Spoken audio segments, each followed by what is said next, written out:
ठाण्यामध्ये मनसेकडून निशिकांत दुबेंचा व्यंगचित्र काढत बॅनरबाजी करण्यात आली। मनसेनं केलेल्या बॅनरबाजीची चर्चा आहे। हिंदी सक्तीचा माज असाच ठेचला जाईल असं बॅनर या ठिकाणी लावण्यात आले। गेल्या काही दिवसापासून मराठी आणि अमराठीचा वाद आपल्याला मुंबई, काश्मीर आणि ठाण्यामध्ये दिसून आला। त्यामुळे पाहायला गेलं तर भाजपचे खासदार निशिकांत दुबे यांनी डिवचण्यासारखा शब्द जो आहे तो मनसेचे अध्यक्ष राज ठाकरे यांना लगावला होता टोला। त्यानंतर राज ठाकरेंनी देखील त्यांना जशास तसे उत्तर दिले होते।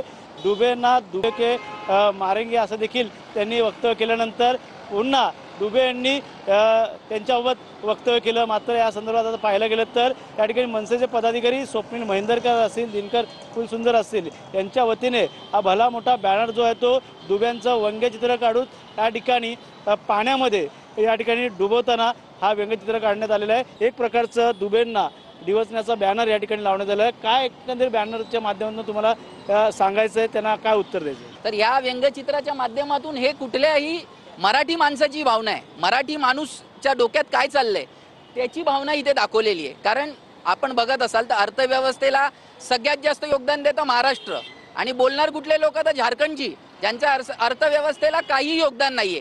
तर अशा लोकांनी बोलणं टाळावं आणि आम्ही काय, आमची भूमिका ठाम आहे की मराठीचा आदर केला पाहिजे आणि सगळेच लोक करतायत महाराष्ट्रात। आम्ही सांगतोय की मराठीचा आदर करा, आम्ही सगळ्यांचा आदर करतो आणि आमचा विरोध हिंदी सक्तीला आहे।